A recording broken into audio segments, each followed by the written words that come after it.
Welcome to the Department of Special Education State of the Department Address. To access a folder of this presentation, along with other important resources, please visit the tiny URL that's located at the bottom of your screen. We would like to acknowledge the Prince George's County Board of Education for their commitment to providing great education that empowers all students and contributes to thriving communities. We would also like to thank the Chief Executive Officer, Dr. Monica Gosen, for her steadfast leadership in navigating the Prince George's County Public Schools. As part of our check-in for this meeting, in your chat, please type in the color zone which best represents your current feelings regarding the beginning of the school year. Are you calm and relaxed in the green zone? Are you bored, tired? Maybe you're in the blue zone. Maybe you're excited and nervous because you're in the yellow zone, or you are terrified and hysterical because you're in the red zone. Again, which color zone best represents your feelings for the beginning of the school year? Thanks so much for entering your color zone in the chat. I am Trinell Bowman, your Associate Superintendent of Special Education for Prince George's County Public Schools. I'd like to welcome you to the 22-23 school year and let you know that the Department of Special Education's theme is aligned with Dr. Gosen's theme for the year. The power of one. Innovation equals transformation. Thank you all, teachers, paraprofessionals, itinerant special education assistants, dedicated aid, building principals, assistant principals, coordinators, and central office team members for thinking about innovation and transforming Prince George's County Public Schools to be one of the best school districts in the nation. As we think about innovation and transformation and the power of one, I would like to look at a short video, The Innovator's Mindset.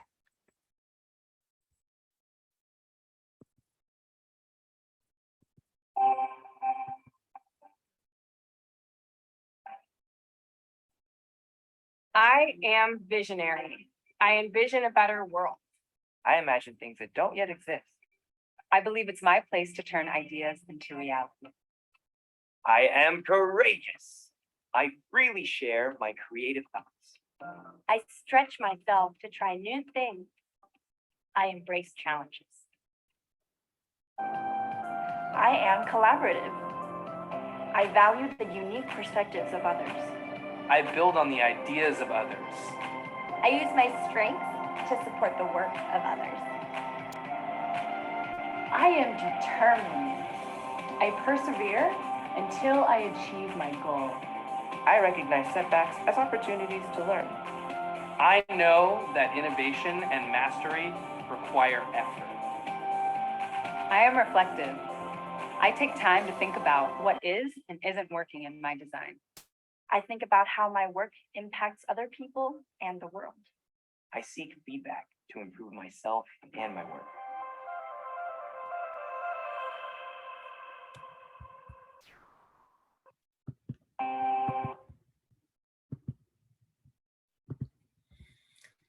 So again, I would like to thank you for being innovators in transforming education.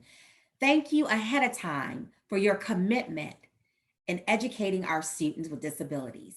You are appreciated, you are valued, and I cannot thank you enough for being in Prince George's County Public Schools. One of the important pieces that I wanted to share with you is 2 years ago, the Department of Special Education made an intentional effort to support and invest in the well-being of our special education staff, from support staff to related service providers to teachers. We wanted to make sure that you understood our intentional efforts to make sure that you are supported. We have invested time, resources, personnel, and money in professional learning opportunities that allow you in-person and virtual sessions to support your social emotional well-being. We are pleased to announce that we plan on continuing this investment this year. So please be on the lookout for social emotional presentations, wellness, professional learning opportunities, free exercise classrooms, wellness highlights, tidbits in our monthly newsletter, and partnering with the Benefits Office to bring you additional tips and resources. We will be releasing a 20-minute module that will be, again, full of tips and resources to support your well-being. We also are launching a Department of Special Education wellness classroom that will be used to share resources and information to support you. If you're interested, we want to make sure that you sign up. Again, we are here to support you, and we appreciate all that you do to support students with disabilities. We also want you to know that we see you. We know that we are still navigating COVID. We know that your social emotional well-being is important to us. We know that we will continue to support you through a variety of resources. We encourage you, if you look at the bottom left, bottom right screen, to access our Wellness Google Classroom with the code indicated on the screen. Again, and we look forward to continuing to support your social and emotional well-being because you are important to us. We'd like to give you a little bit of information about the Wellness 360, the Prince George's County Public Schools Employee Wellness Program. Benefit Services, or Wellness 360, provides you with cooking demos, mindful movement classes, webinars, resources, digital fitness classrooms, and other resources.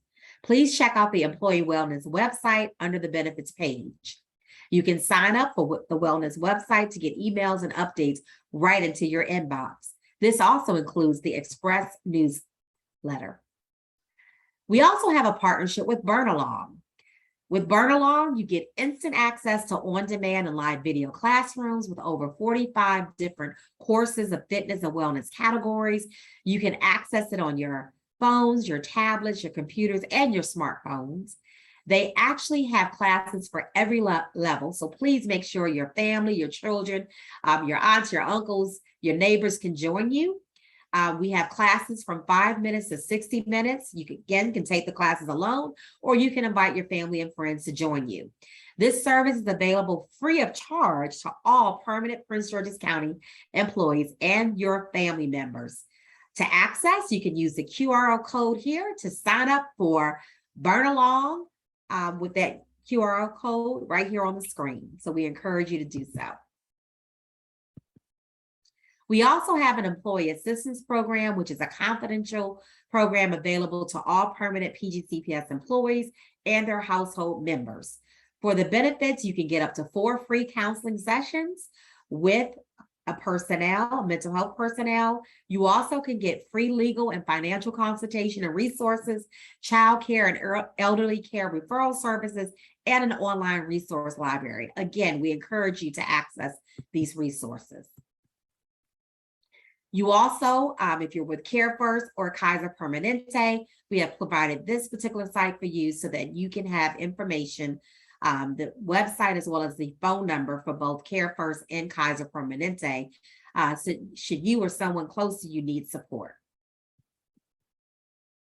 Again, this is a screenshot from the Prince George's County website, the Employee Benefits and Wellness site. You can access it right here at this particular website that gives you even more information. Again, our focus is you, and we are here to support you.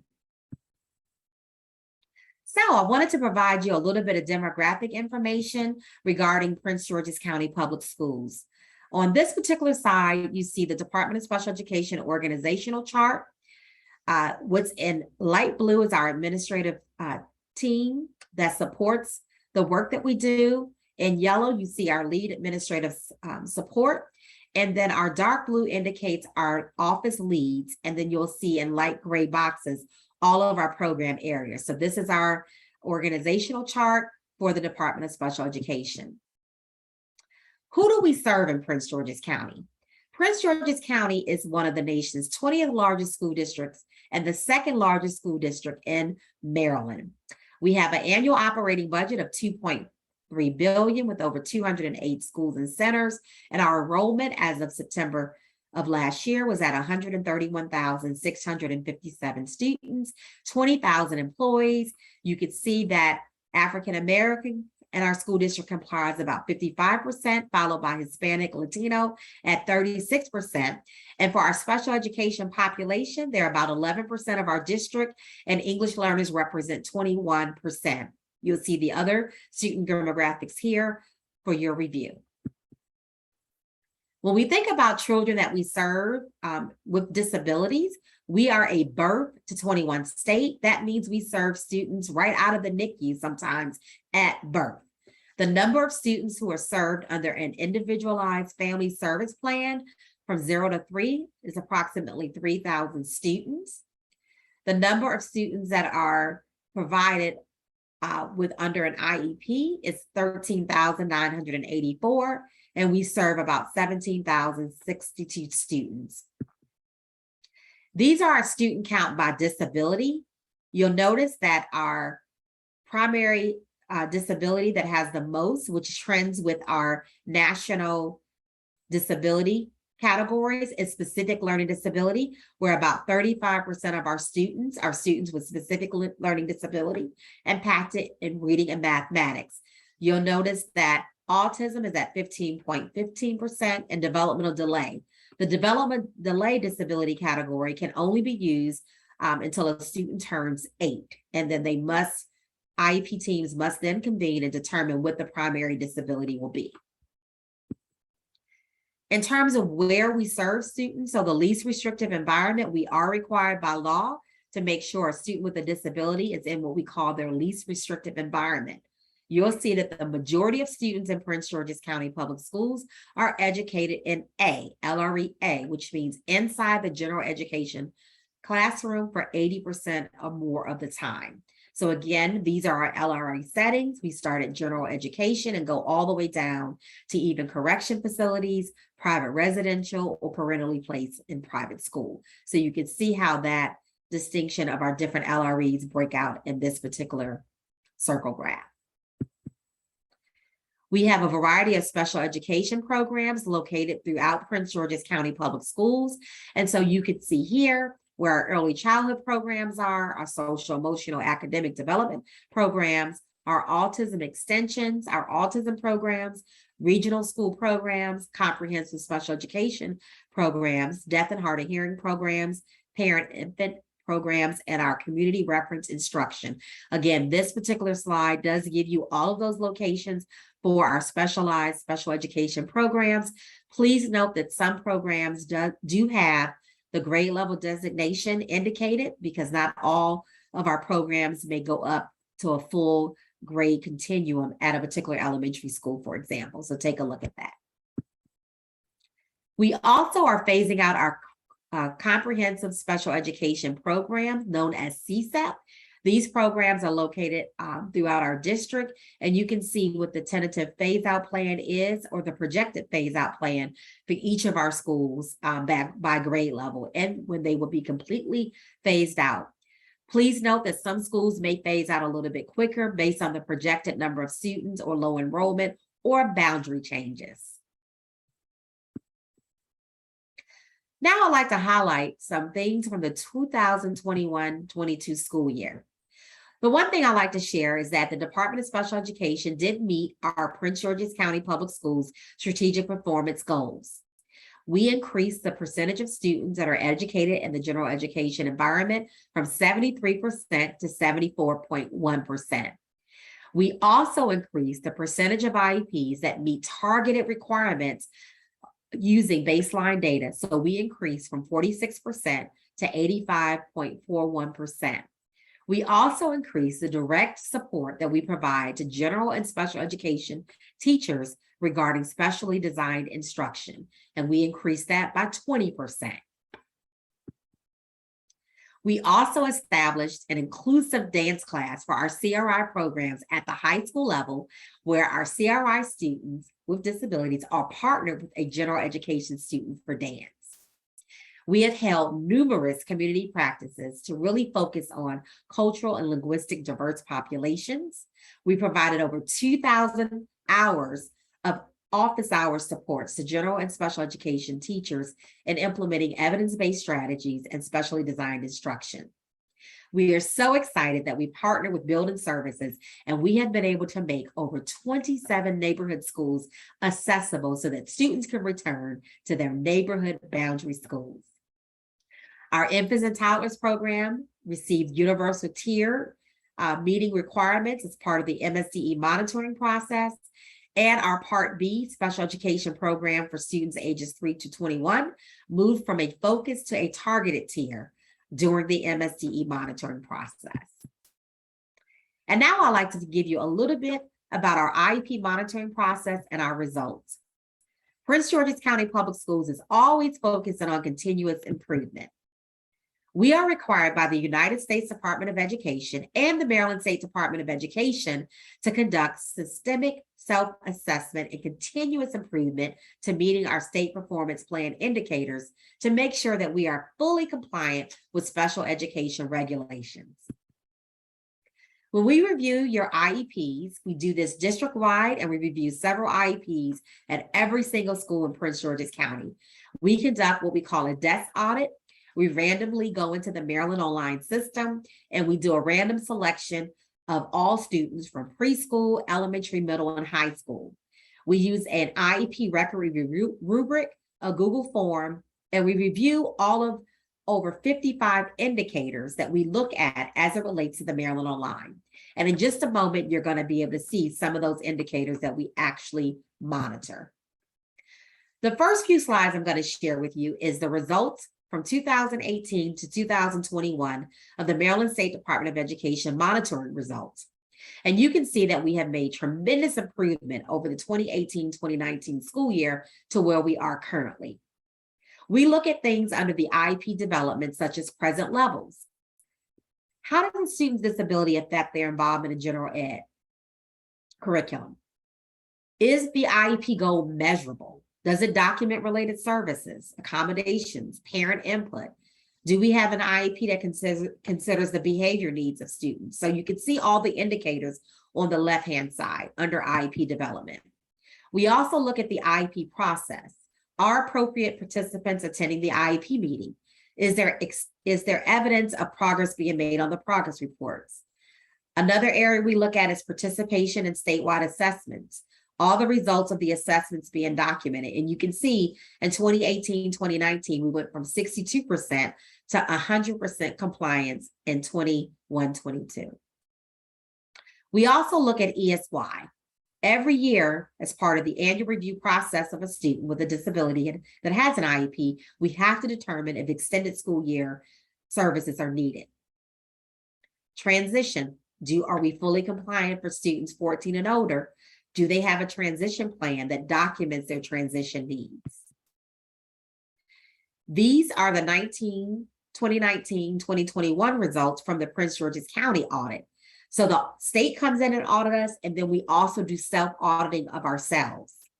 These are the results that we're focusing on. You can see we are still working hard to make sure that present levels our performance are in the impacted areas. So for example, if you say that a student has areas of challenges in reading and the area of decoding, then we would expect to see a match of that with the IEP goal. That's an area that we're still working to improve on in Prince George's County. We're also working to improve on how the disability affects involvement in the general education classroom, and also making sure our IEP goals are measurable. So those are 3 specific areas that we are definitely focusing on, and you'll hear more about that a little bit later. We also want to make sure that teams are considering the behavior needs of students. If a student has challenges and in the present levels you documented areas of need for behavior, do you have a behavior intervention plan? Did you do a functional behavior assessment? So we're looking for that connection. Again, also making sure that appropriate participants are at the IEP team meeting. If you're looking to, if a student is in general education, then we would expect to see a general education teacher at the IEP meeting. And so that's an area we're working on, as well as making sure the results of the assessments are clearly documented in the IEP. And you can see that was one of our categories from our self-monitoring where we were very low. Only 35% of our IEPs were compliant. You see the ESY results as well as the transition services. This particular slide shows the progress of our progress reports from last school year for Q1, Q2, Q3, and Q4. As you can see, our students are making sufficient progress as noted on their progress reports from their IEP goals. After we complete our monitoring is complete, the results are shared with your principals as well as your special education chairpersons to really look at trends, patterns, and areas of improvement. Because of the nature of the audit, we may also have to hold IEP meetings to revise or update IEPs to align with special education requirements. For example, if we review an IEP and we know that a student has to have a transition plan at age 14 and the IEP does not, then we would definitely want the IEP team to reconvene to make sure the transition plan is written. Professional learning may also be needed to address specific areas for improvement. And central office team members may also reach out to IEP teams to check for items that should have been uploaded on the Maryland Online, such as you're required for every IEP meeting to have an IEP sign-in sheet. Our special education process guide documents the IEP team decision-making process. It really serves as your main resource based on the Code of Maryland regulations and the Individuals with Disability Education Act, along with Prince George's County policies. If you go to this particular slide, you'll see the hyperlink here to the special education process guide site that we have provided for you so that you can have access to that. For those of you who've been in Prince George's County Public Schools last year or previous years, I wanted to share a few updates that we have made to the special education process guide. We have provided further clarification on the 5-day rule. So remember, you must provide information to the parent, any type of assessment reports, a draft IEP, etc., 5 business days prior to the IEP meeting. So we've added a new FAQ with an example that further clarifies the 5-day rule. We've also removed a statement from the special education process guide that really talks about the pre-referral process and the requirement that a student participates in response to intervention. Keep in mind that if a student at any time is suspected of having a special education disability, there should be a referral to the IEP team for evaluation. Implementation of pre-referral strategies is not required once you suspect that a student has a disability. So we want to make sure that we align our language to the Individuals with Disability Education Act. In Chapter 3, we've made an update to the initial evaluation process for child find for pre-K students. Completed referral packets must be submitted by May 1st of the prospective school year. And then after May 1st, the summer preschool enrollment team will complete referrals. Another update that we made to the process guide is around Chapter 18, around discipline, that begins on page 118. We did add a new paragraph to give the next steps when the behavior is a manifestation of a student's disability. We also added additional language was added to make sure that teams know that an administrator must attend the manifestation determination meeting. And we want to make sure that a staff member can provide information about the behavior infraction at the meeting. Also for Chapter 18, additional language was added under letter F, that the IEP team must also consider the incident which led to a proposed disciplinary removal. And a new letter J was added to include the following language. The IEP team must determine and document the services when a student is out during a removal. For home and hospital, we did add a final bullet was added to update revised language and to make sure that teams know that the plan must be developed for returning students who may be on home and hospital teaching. And now I'd like to provide you with our special education strategic plan. In 2019, the Department of Special Education provided a 4-year strategic plan to provide accountability, direction, and expectations to improving academic achievement. You may access the Special Education Strategic Plan at the link located on this slide. The plan has 3 goal focuses around enhancing delivery of special education services, implementing an integrated system of general supervision of our IEP processes, and developing professional learning and coaching to build teacher capacity. And now what I would like to do is just give you a quick update on our strategic plan.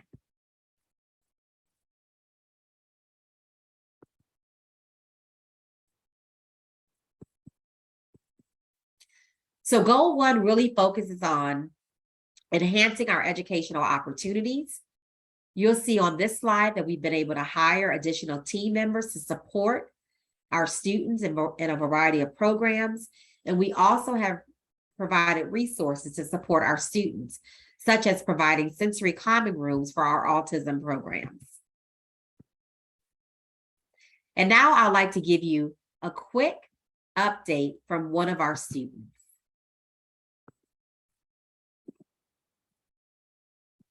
Good afternoon.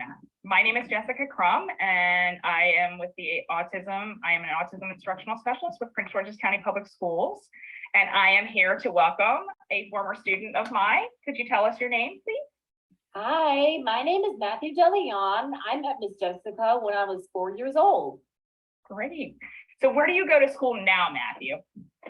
So I go to Largo High School. I am currently in 9th grade.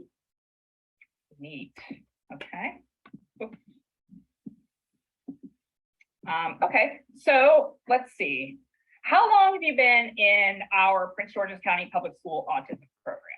I have been in the autism program ever since the start of my Kenilworth years, since kindergarten. Okay. And before you were in kindergarten, you were at I was with you in Wheatley. Yep, H. Winship Wheatley. Right, good. Okay. So how has the autism or the Prince George's County Public School autism program helped you in your academic career? The autism program helped me by giving me patient and smart teachers. My teachers helped me deal with socialization, managing my anxiety, and modulating my voice. They also helped me make sure that I am on task, so that way I can finish my work on time. Amazing. Okay. So in the time that you were at Kenilworth and at Kenmore, and now you're at Largo, have you ever had the chance to use the sensory calming room? I have. I used it whenever I'm angry, and so that way I can just be alone and then contemplate everything. I also use it whenever I need a break from noise. Okay, great, because it's nice and quiet in there. Is it help you with that? It helps me like push everything away and then like redirect back into mainstream. Gotcha. Okay, wonderful. So did you find the room helped you to be ready to learn? So after you utilized the calming room, did it feel like it helped you, as you just said, redirect yourself and be ready and available for learning? Mm-hmm. Yes, it has. The sensory room helps me to calm my nerves and clear my mind from everything. Well, that's great. Thank you so much, Matthew, for answering those questions with me today. You're welcome.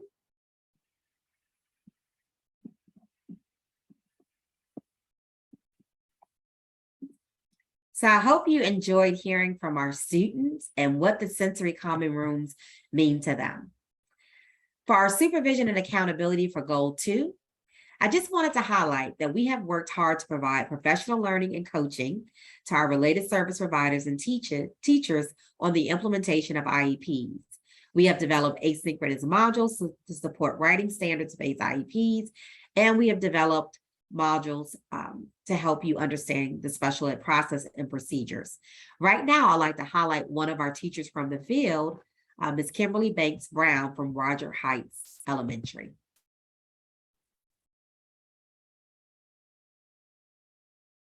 And what Ms. Kimberly Banks is going to be talking about is our special education clinics, after school clinics, which I encourage all of you to really take a look at. There are a lot of benefits to the after-school clinic, but two that are particularly helpful for me is one, I get to communicate and collaborate with colleagues that I otherwise would not. So someone can suggest something that they do and boom, it illuminates how I can do something more efficiently, or how I can make the curriculum more accessible to my students by some little small suggestion that I hadn't even thought of. And then secondarily, to be able to work on an actual IEP and get real-time feedback is priceless. So many times as special educators, we are working in isolation and working against deadlines and things like that. So what it allows me is the opportunity to actually be involved in some creativity in my IEP writing, as well as ensuring that I am compliant with the most current policies and best practices. So I'm really grateful that it happens, and I hope it continues to do so.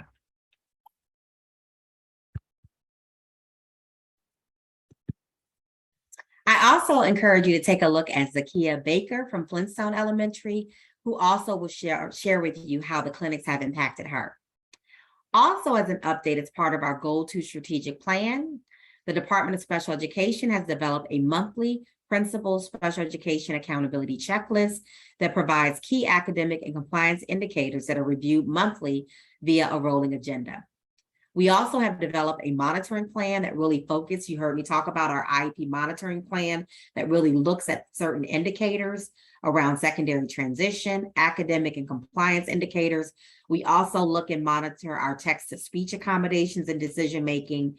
We also have a team that looks at our functional behavior assessments that are completed along with our behavior intervention plan, physical restraint, and then also looking at our alternate instructional framework and alternate assessments. Again, when you get the opportunity to have a copy of the presentation, please take a look at the Part B letter that was sent from the Maryland State Department of Education to Dr. Goldson that really talks about the continuous improvement that we continue to make in Prince George's County Public Schools. And then again, we have had improved results based on the compliance monitoring that we have done, where we have moved from 46% of our IEPs being compliant to more than 85% of them being compliant. And that's because of all the work that our central office team has done to support our school teams. So kudos to our school teams and our central office teams. For Goal 3, we're really looking at expanding opportunities so that students can be successful in college, career, and community pathways. Our Goal 3 really focuses on professional development and tools to support you as educators, from our teachers to our paraprofessionals to our ISEAs. We want to make sure that we're giving mechanisms in place to support you. This slide provides you with the number of students as of April 7, 2022, who were using interventions for reading and for mathematics. We also want you to know that as part of our strategic plan, we have increased the number of reading interventions that are available to our students from 5 to 12 over the last 2 years. We have provided over 242 professional learning offerings, which is huge. So I'd like to give a shout out to the Department of Special Education, Central Office team, related service providers, specialists, compliance, SCISs, our professional learning team, our resource teachers. Thank you so much. Our CCEIS team for offering over 242 professional learning offerings. Over 11,000 participants participated in those offerings in 21-22. Special shout out to our Family Support Center, who provided 179 parent trainings and support sessions for 605 participants.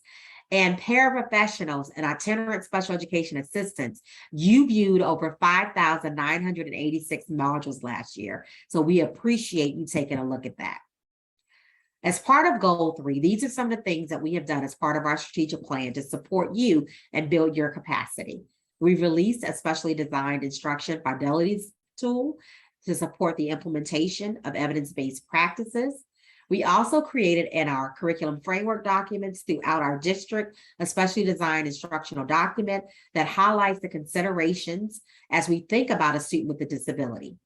We also provided all of our special education teachers access to our Goalbook toolkit that has resources to help you design your IEP goals and your instructional plans. It also includes evidence-based strategies for how to teach certain skills and to implement specially designed instruction. For all of you new teachers out there, you will get access to Goalbook.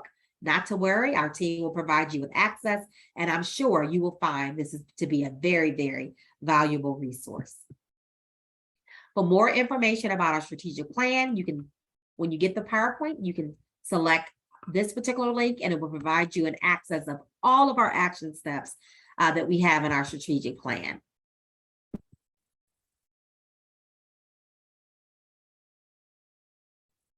And now what I'd like to do is focus on the 22-23 school year, our strategic plan and areas of focus. So for next school year, this coming school year, we will be focusing on a tiered systems of support framework to support our Prince George's County Public Schools, pilot schools, based on established data metrics that will allow us to customize the support that we provide to our schools. We have about 12 to 13 schools that were participating in the pilot. This will allow you to have a report card from the Department of Special Education with key academic and compliance indicators and really customize a plan to help move you from one tier to the next. You'll hear more about that a little bit later. We also are rethinking how we provide services to students with autism, social emotional behavior needs, and specific learning disabilities. We are leveraging community partners to maximize our staffing resources and strengthening our service delivery models. Another strategic focus that we'll be making this school year is to identify evidence-based strategies for students with disabilities to be incorporated into our district mathematics curriculum framework. This is definitely an area of focus. It's one of Dr. Goldson's 3 priorities for this school year. We want to ensure that our students with disabilities are making gains in mathematics and that our general education teachers and special education teachers are providing them with those evidence-based strategies. We'll be supporting you this year with our general education mathematics curriculum that has a professional learning and coaching plan to really, again, look at those evidence-based strategies in mathematics. We also will be developing a monitoring system to evaluate the quality of service. How do we know if we're getting it right for students with disabilities in our autism program and our SEED program and students who may be impacted with specific learning disabilities in the area of reading and mathematics? We want to be able to evaluate ourselves to know, are we making an impact? Are we making a difference? And what does the data show? If there's areas of improvement, we want to be able to have a plan to make it better. We also know where there's opportunities for growth, there's also opportunities to resolve challenges. These are some of the challenges that we will be working through during the 22-23 school year. We really are focused on our students that are in self-contained classrooms and looking at ways that we can increase opportunities for them to participate with their non-disabled peers. You heard me talk earlier about our CRI students who are actually in a self-contained classroom at the high school level, who are now partnered with another student that's not disabled to be able to support them in dance class. We will continue to address our compensatory education recovery services decisions for those students who have yet had decisions. We are required by federal law to look at every student who was with us during the COVID school closure to determine if compensatory education or recovery services is needed. We will also continue to address and support you with completing the reevaluation process for students who have been backlogged as a result of our COVID-19 school closure. As of June 1st, we still had about 780 students that were in need of reevaluations. The last piece that we're going to work on as a challenge is to increase the number of students with disabilities who are enrolled in our career technology education programs. And we will be partnering with CTE to really look at the number of students and how we can increase their participation. What I would like to say to all of you, related service providers, teachers, paraprofessionals, itinerant special education assistants, principals, assistant principals, administrators, coordinators, and central office leadership, please have a great school year. Keep in mind that great teachers empathize with children, respect them, and believe that each one has something special that can be built upon. So thank you for respecting our students and teaching them. And keep in mind that 100 years from now, it will not matter the car that you drove, what kind of house you lived in, or how much money you had in the bank. But remember, the world may be a better place because of your impact and the difference that you are making in the life of a child. So every day our students come through that door, also know that you are the very person that is making a difference in that child's life. So thanks for all you do. Have a wonderful school year. And thank you again for being in Prince George's County Public Schools. We appreciate you, we value you, and we're glad that you're here. Thanks so much. Have a good year.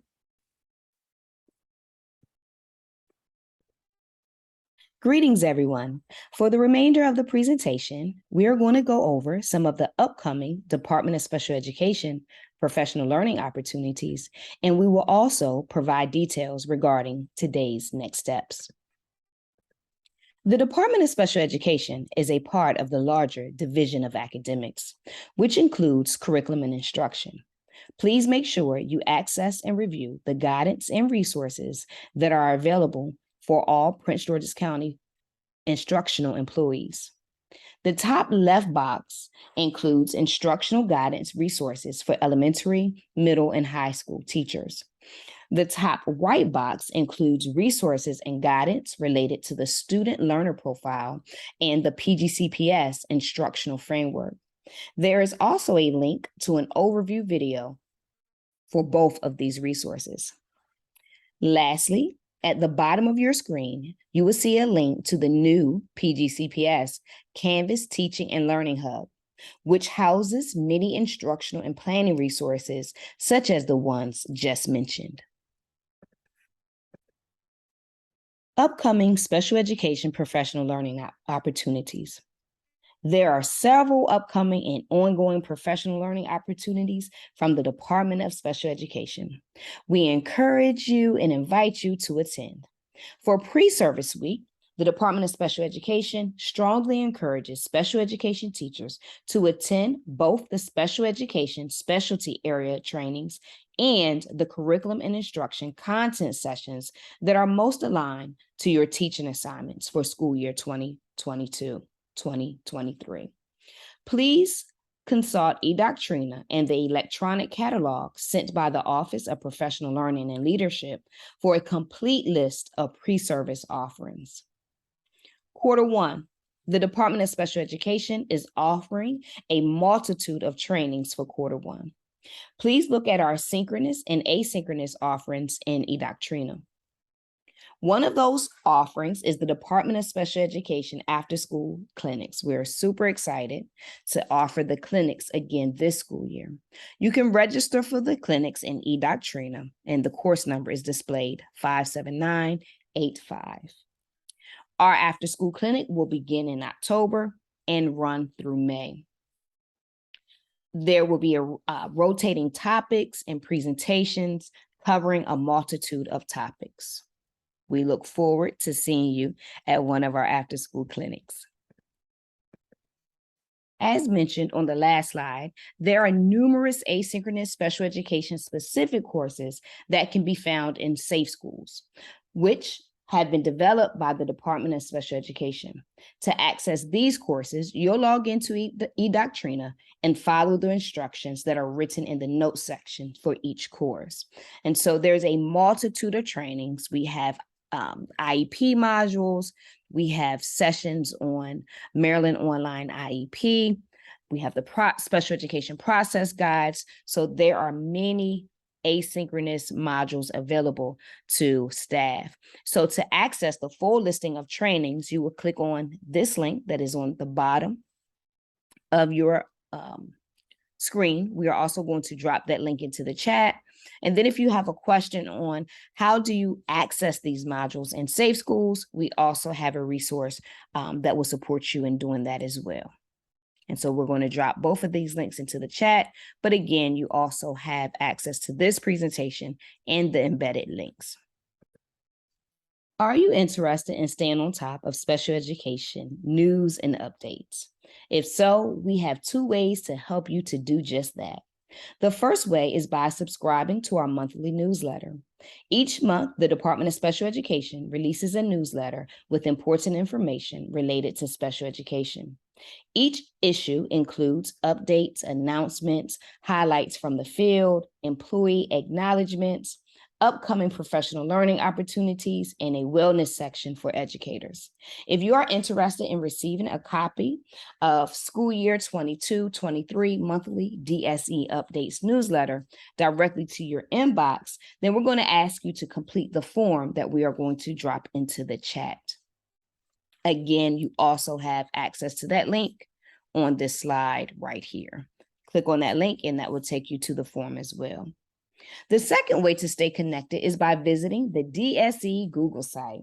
This site houses important information such as announcements. There's many resources such as IEP meeting forms and links. There's compliance information. There's MSDE technical assistant bulletins, the process guide. There are many, many resources available to special educators on this site.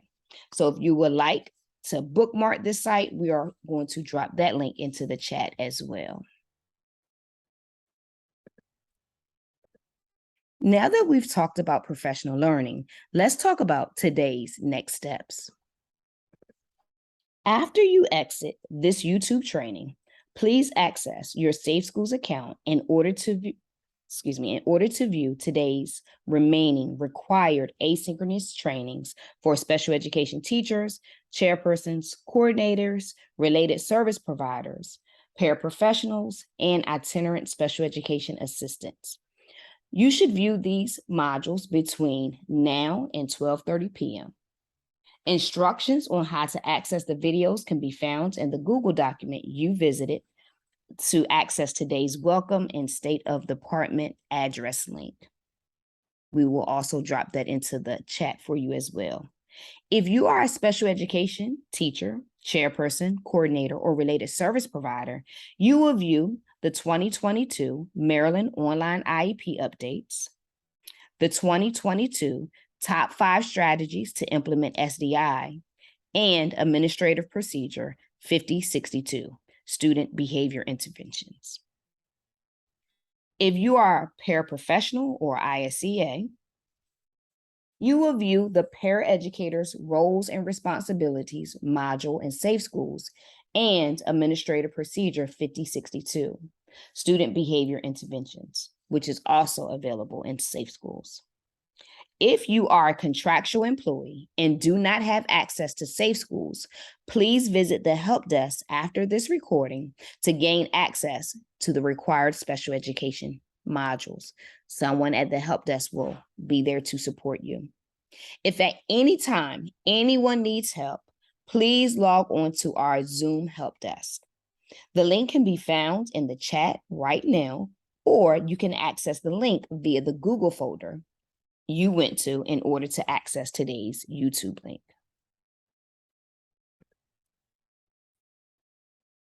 And so in closing, we value your feedback. Please complete the exit survey and share any remaining questions that you may have by visiting tinyurl.com/DSE Welcome 2022. With that, the Department of Special Education thanks you for your attention, your participation, and we wish you nothing but an amazing school year. Take care, and we look forward to seeing you throughout this school year.